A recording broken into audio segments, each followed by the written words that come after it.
USA मध्ये आता थंडी सुरू झालेली आहे आणि मला सहन होत नाहीये. अजूनही सवय झालेली नाहीये मला बाय द वे. आत्ता लुक ॲट माय स्किन एवढी ब्रेकआउट होते ना, मला समजत नाहीये का?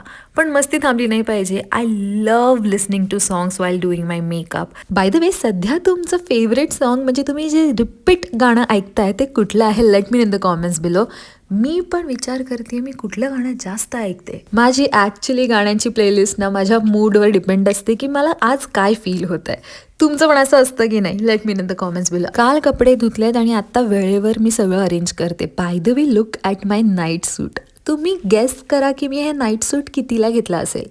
येस, फक्त 500 रुपीजला मी हा पूर्ण सेट घेतला, ते पण रोडवर. गंमत म्हणजे फॅब्रिक पण असं वाटतंय की प्रीमियम क्वालिटीचा आहे. पण कालच मस्त हेअर वॉश केलाय आणि look at the bounce. I mean तो व्हॉल्यूम जो आला आहे तो मला खूप जास्त आवडलाय. आणि here we go. Transition, I mean खूप वर्षानंतर बाय द वे मी ट्रान्झिशन केलं असेल. ओके, चला तर पटकन परफ्यूम मारूया आणि निघूया, कारण मी जेवढा वेळ तयार व्हायला घेते ना, I take my own sweet time. आणि मग शेवटला जी पळत पळत मी कामावर जाते. पण मृण्मयी आणि तिचं ॲडिक्शन टुवर्ड्स परफ्यूम, मला परफ्यूम भयंकर आवडतात. म्हणजे तुम्ही मला जेवढे परफ्यूम गिफ्ट्स द्याल ना तेवढं ॲक्च्युली कमी. बाय द वे, तुमच्या आयुष्यात तुमचं लाईफ अपडेट काय मला नक्की कॉमेंटमध्ये सांगा. चला आज कॉमेंटमध्ये गप्पा मारू. ओके, आता मी निघते, लवकरच भेटू, बाय.